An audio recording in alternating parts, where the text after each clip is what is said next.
안녕하십니까. 공인중개사 법령 및 실무 장석태입니다. 자, 이제 기본 강의를 시작하도록 하겠습니다. 저희가 지난 11, 12월 과정에는 핵심 서머리 가지고 입문 강의를 진행을 했었습니다. 이제 교과서, 기본서가 나왔으니까 기본서를 중심으로 해서 이제 기본 강의를 공부를 해보도록 하겠습니다. 교과서에는요, 시험과 관련된 부분을 중심으로만 기술이 되어 있습니다. 그래서 가끔 보충 설명은 제가 이제 강의를 통해서 하게 될 겁니다. 근데 이제 지금 기본 강의 단계에서는 우리가 이제 교과서를 쓸 때 예를 들어서 처음에 A가 있고 B가 있고 C가 있고 뭐 D가 있고 뭐 이렇게 순서대로 공부를 해 나갈 겁니다. 그런데 교과서에는요, 지금 공부는 A 내용을 공부하지만 관련된 B나 C의 내용을 포함해서 가끔 언급을 하거나 기술을 할 때가 있을 겁니다. 그런데 처음부터 아직 공부하지도 않은 이런 부분까지 전부 다 공부를 하고 진행을 하게 되면 진도가 안 나갑니다. 오히려 공부에 방해가 됩니다. 그래서 지금 기본 강의에서는 일단 A, B, C, D 순서대로 쭉쭉쭉 나가고 이 기본 과정이 한번 끝나고 다시 한번 이제 교과서를 봤을 때는 그전에는 보이지 않던 것들이 이제 서서히 눈에 들어오고 보이기 시작하게 될 겁니다. 그래서 지금은 가장 중요한 핵심, 기본 중심으로 강의를 진행할 겁니다. 자, 그런데 사실 이 과목의 이제 정식 명칭이 공인중개사의 업무 및 부동산 거래 신고에 관한 법률 및 중개 실무라고 되어 있습니다. 자, 그런데 지금 이 법령 파트가 조금 변화가 있을 수도 있습니다. 그런데 그거는 지금 당장 판단은 못합니다. 자, 무슨 말이냐면 작년 연말에 12월 31일 날 이 법이 개정되는 내용이 국회를 통과를 했습니다.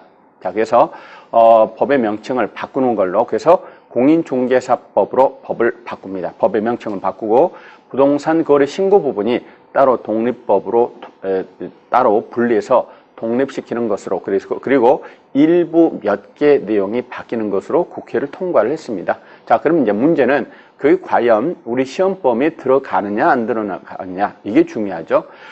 그런데 지금 그 법안의 내용을 보니까 공포 후 6개월 후에 시행한다라고 되어 있습니다. 따라서 법안을 이송받은 정부가 언제 공포하느냐에 따라, 공포 시점에 따라서 시험 범위에 들어갈 수도 있고 시험 범위에 들어가지 않을 수도 있습니다. 우리가 보통 보면 중개사 시험 확정 공고가 7월 한 15일 언저리쯤에 납니다. 만약에 그 전에 시행되는 것으로 법안이 처리가 됐다면, 공포가 됐다면 그때는 시험 범위에 들어가지만 시험 확정 공고 이후에 만약에 시행되는 것으로 처리가 됐다면 그때는 시험 범위에 들어가지 않습니다. 자, 그래서 지금 당장으로서는 그 일부 내용, 국회를 통과한 일부 내용이 시험 범위에 들어갈지 여부는 사실은 모호합니다. 나중에 그 분야가 확정이 나면, 결론이 나면 그때 말씀을 드리기도 하고, 그 부분은 그렇게 많은 내용을 차지하고 있지는 않습니다. 그러니까 현재의 법령을 가지고서 앞으로 공부를 진행을 해볼까 합니다. 자, 그러면 바로 법령 파트 공부를 들어가도록 하겠습니다. 먼저 법령은 총 7개의 장으로 구성되어 있습니다. 먼저 첫 시간에는 제1장 총칙을 공부를 해보도록 하겠습니다. 교과서 26페이지 보시면은 챕터 1 총칙이 있습니다. 자, 거기 보시면 단원 길라잡이라고 하는 부분이 있습니다. 그 단원 길라잡이 부분을 제가 한번 읽어보도록 하겠습니다. 자, 이 법, 공인중개사법 1장 총칙은 법령편 학습의 기초가 되는 부분입니다. 총칙은 말 그대로 그 법령을 읽어나가는 데 있어서 필요한 기초 부분입니다. 법령 전체에 영향을 끼치는 내용을 담고 있습니다. 3개조로 구성된 매우 간단한 부분입니다만 평균 2문제 정도 출제가 됩니다. 조문은 3개밖에 없지만 보통 2문제 정도가 평균 나옵니다. 자, 따라서 내용 대비는 출제 빈도가 굉장히 높은 편이라고 말할 수 있습니다. 목적과 용어의 정의는 조문에 충실하게 정리해서 학습해야 됩니다. 또한 중개 대상물은 특히 출제 빈도가 높으므로 정리를 잘 해 두셔야만 합니다. 자, 그런데 교과서에는요, 중개업의 유래가 먼저 나와 있습니다. 유래.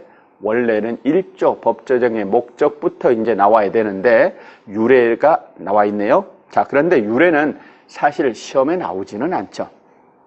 유래는 시험에 나오기가 쉽지 않아요. 최근 뭐 십몇 년 동안 시험에 나온 적은 없습니다. 따라서 이거는 거의 무시하셔도 됩니다. 쭉 한번 읽어보시면 됩니다. 자, 그런데 26페이지여서 27페이지까지 보시면 연역 역사 유래가 나와 있습니다. 그리고 28페이지 가서 보면 변천 과정을 간단한 표로 정리를 해봤습니다. 연역에 대해서는 요번 진도할 때 일단 처음 기본 강의니까 간단하게만 한번 말씀을 드릴 겁니다. 그러나 다음 수부터는 이 연역 부분은 강의를 안 할 겁니다. 왜냐면 시험에 거의 안 나오니까 저희가 시험을 목표로 공부하는 거예요. 항상 공부하실 때 염두에 두실 것이 과연 이게 시험에 나올 것인가. 여기 항상 포커스를 맞춰서 학습을 하셔야 됩니다. 그 연역은 간단하게만 제가 한번 살펴볼까 합니다. 그 표를 중심으로 한번 살펴봅시다.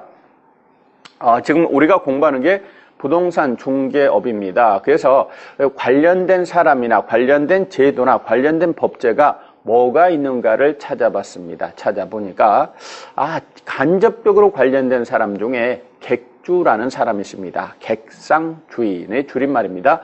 대표적인 유통상인입니다. 이 사람은 한 일이 한두 개가 아닙니다. 판매 위탁도 하고요.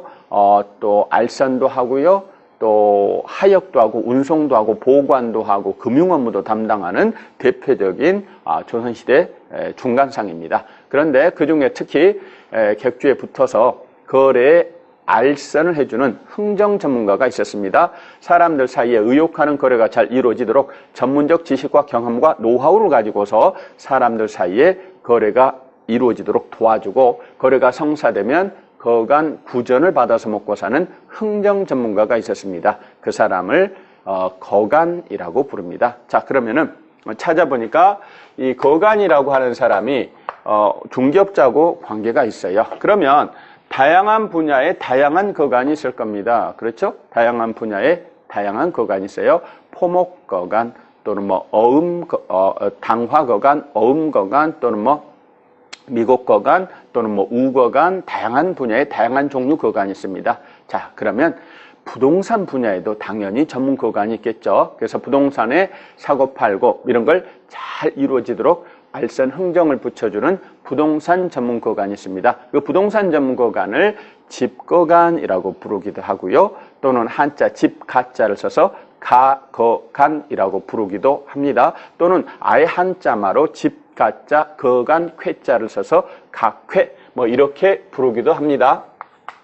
또는 순수한 우리말로는 집주름이라고 부르기도 합니다. 자, 이분들은 사실 오늘날 중개업자하고 본질에 있어서는 똑같습니다. 다른 건 안 하고 오로지 부동산 중개를 업으로 해서 먹고 사는 독자적 전문업으로서의 중개업자, 각회, 집주름 뭐 이렇게 부르시면 될 겁니다.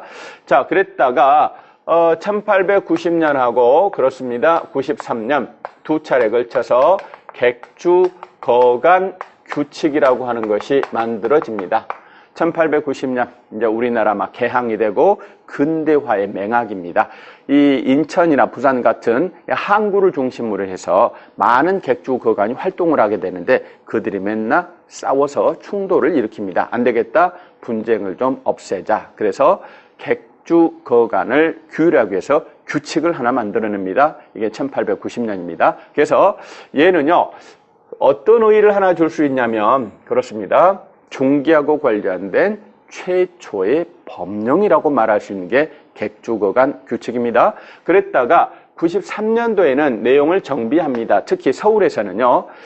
인가제를 도입을 해서 인가를 받지 못하면 거간을 할 수 없게 만듭니다. 자, 옛날에는 일종의 자유업이었어요. 자유업이었다가 이제 93년도에 인가제를 도입을 합니다. 뭐 옛날 이야기입니다. 부담 없이 그냥 들으시면 됩니다.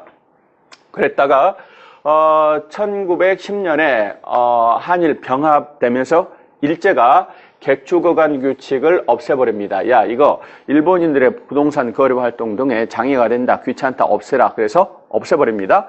없앴다가 1922년에요. 일제가 다시 필요에 의해서 법을 만듭니다. 그때 만들어진 법이 소개영업 취체규칙이라는 법입니다. 소개영업 취체규칙